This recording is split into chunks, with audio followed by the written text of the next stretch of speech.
گیا، اس کے 2 دفعہ آسمان کے فرشتے روئے ہیں، 2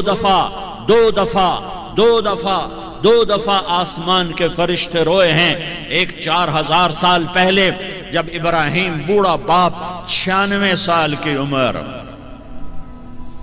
اور 6 سال کا بچہ، اور حکم دیا جا رہا ہے دشمن کے گلے پہ چھری چلانا تو بڑا آسان ہے کہ انسان جب وحشی بن جاتا ہے، جانور بن جاتا ہے، سانپ بن جاتا ہے تو اسے ڈسنے میں کوئی آر نہیں ہوتا، اسے کاٹنے میں کوئی آر نہیں ہوتا، لیکن سامنے تو اسماعیل کھڑا ہے، 86 سال کی عمر میں بیٹا ملا اور باپ 92-94 سال کا بوڑھا ہو گیا، اور میرا رب کہتا ہے ابراہیم اسماعیل کی گردن پہ چھری چلا دے، میں دیکھنا چاہتا ہوں تو میرا ہے یا اسماعیل کا ہے، تیرے دل میں میں ہوں یا اسماعیل ہے؟ کہ میرے رب ہزاروں اسماعیل تجھ پہ قربان کر دوں۔ چھری اٹھائی، فلسطین سے چلے اور پہنچے مکہ مکرمہ، بیوی سے کہا بچے کو تیار کرا دو، سیر کرانے لے جا رہا ہوں، بچے کو تیار کرایا۔ آج پہلی دفعہ بچہ باپ کو دیکھ رہا ہے، انگلی پکڑ کے اچھلتا ہوا جا رہا ہے، میرا ابا مجھے سیر کرانے لے جا رہا ہے، یعنی خبر کہ چھری کے نیچے سے گزارنے لے جا رہا ہے، اور لیاری والوں کو پیغام دینے جا رہا ہے کہ اللہ پر ہر شے قربان کرنا سیکھو، اللہ کے لیے ہر جذبہ چھوڑنا سیکھو، ہر شے سے ہٹنا سیکھو، جہاں اللہ ناراض ہے ہٹ جاؤ، ہٹ جاؤ، ہٹ جاؤ، ہار نہ پڑے ہار جاؤ، مٹنا پڑے مٹ جاؤ، لٹنا پڑے لٹ جاؤ، دھکے کھانے پڑے کھا لو کھا لو کھا لو، کہ دنیا میں سب سے زیادہ دھکے کھانے والا میرا حبیب محمد مصطفیٰ، مجھے لیاری کا کوئی گھر دکھاؤ جہاں غریب نے پیٹ پہ پتھر باندھا ہو، آؤ میں تمہیں دکھاتا ہوں۔ میرا نبی مسجد نبوی میں بیٹھا ہوا ہے اور ایک صحابی آتا ہے اور آ کر یوں کپڑا اٹھاتا ہے، کہتا یا رسول اللہ ادھر دیکھو، میں نے پیٹ پہ پتھر باندھا ہوا ہے، بھوک کی وجہ سے میں سیدھا نہیں ہو پا رہا، 2 جہان کا سردار، مقام محمود کا مالک، عرش فرش پر جس کے نبوت کے ڈنکے، محمد جس کا نام، احمد جس کا نام، طٰہٰ جس کا نام، یاسین جس کا نام، پیٹ سے کپڑا ہٹاتا ہے اور فرماتا ہے دیکھ میرا صحابی، تیرے پیٹ پر 1 پتھر ہے، میرے پیٹ پہ 2 پتھر بندھے ہوئے ہیں، میرے پیٹ پر 2 پتھر بندھے ہوئے ہیں۔ ہاں ابراہیم نے چھری نکالی، بیٹا تیرے ذبح کرنے کا حکم ہو چکا ہے۔ بیٹا کہتا ابا جلدی کر، دیر کیوں کرتا ہے؟ ہاں کہانی سنانی ہے لیاری والوں کو، ایسی اولاد بناؤ، ایسے باپ بنو، اللہ کے امر پر یوں قربان ہونا سیکھو۔ اور اب معصوم بچے کو حیران ہو کر ابراہیم دیکھتا ہے، بیٹا تجھے پتہ ہے میں کیا کہہ رہا ہوں؟ کہاں پتہ ہے، آپ کہہ رہے ہیں میں ذبح کروں گا تو میں مر جاؤں گا تو مجھے آپ کی جگہ اللہ ملے گا، اللہ آپ سے بہتر ہے، مجھے دنیا کی جگہ جنت ملے گی، جنت دنیا سے بہتر ہے۔ پھر معصوم بچے کو ماں یاد آ جاتی ہے، پھر کہتا ہاں مجھے اپنی ماں کا غم ضرور ہے، اسے بڑا صدمہ ہوگا میرے مرنے کا، تو اپنا گریبان کھولا اور کرتا اتارا، کہ ابا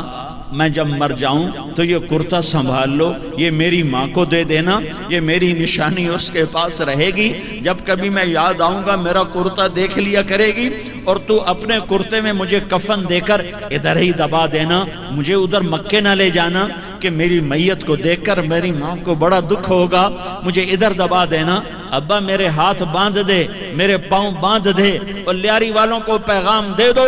کہ اللہ پہ یوں قربان ہوا جاتا ہے۔ تم پیسے پہ لڑے، تم منصب پر لڑے، تم عہدوں پر لڑے، تم ایک دوسرے کے خون کے پیاسے ہوئے، کیا موت مر گئی ہے تمہارے لیے؟ کیا آخرت کو آگ لگ گئی ہے؟ کیا جنت کو آگ لگ گئی ہے؟ کیا جہنم کو بجھا دیا گیا ہے؟ کیا طارق جمیل کے لیے قبر کا ٹکڑا مقرر نہیں ہے؟ کیا اس کی جان کے نکلنے کا وقت مقرر نہیں ہے؟ کیا منکر نکیر میرے پاس آنے والے نہیں ہیں، تمہارے پاس آنے والے نہیں ہیں؟ 96 سال کا بوڑھا باپ بیٹے کے ہاتھ باندھ رہا ہے، کسائی کی طرح جسے بکرے کے ہاتھ پاؤں باندھتا ہے، پاؤں باندھ رہا ہے۔ پھر بیٹے نے کہا ابا مجھے الٹا لٹانا، سیدھا نہ لٹانا، کہیں تیری نظر پڑے اور تیرا ہاتھ کانپ جائے اور حکم ٹوٹ جائے، مجھے الٹا لٹا دے۔ وَتَلَّهُ لِلْجَبِينِ، الٹا لٹایا اور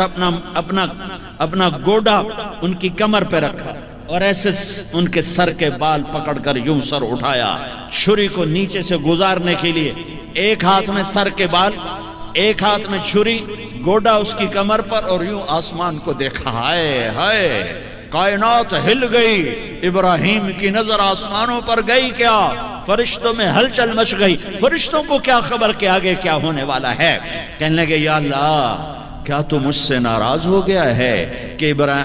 اسماعیل کی محبت نے میرے دل میں جگہ پکڑ لی ہے؟ یہ لے تیرے نام پہ قربان کرتا ہوں، ناراض نہ ہونا، تجھ پر ہر شے فدا ہے، ہر شے قربان ہے، یہی لا الہ الا اللہ کا مطلب ہے۔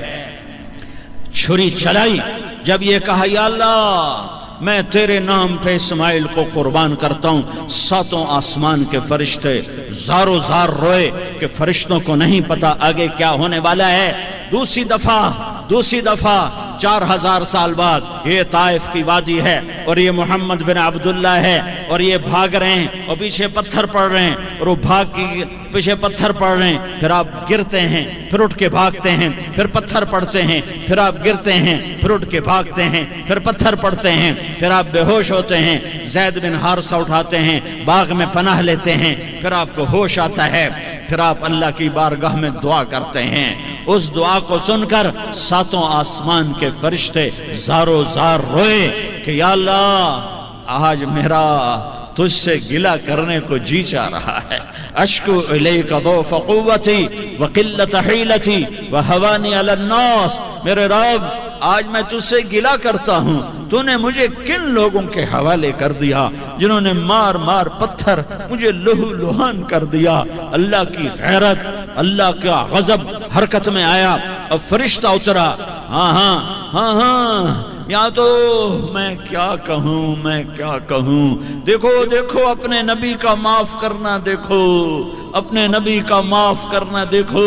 یہاں تو بیٹا ماں کو معاف کرنے کے لیے تیار نہیں، بھائی کو معاف کرنے کے لیے تیار نہیں۔ فرشتہ پہاڑوں کا آ گیا، یا رسول اللہ اگر آپ اجازت دیں تو ہم دونوں پہاڑوں کے اندر ان کو چکی کے پاٹ کی طرح مسل کے پیس کے کیما بنا دیں اور ان کو ختم کر دیں۔ تو میرے نبی نے فرمایا نہیں،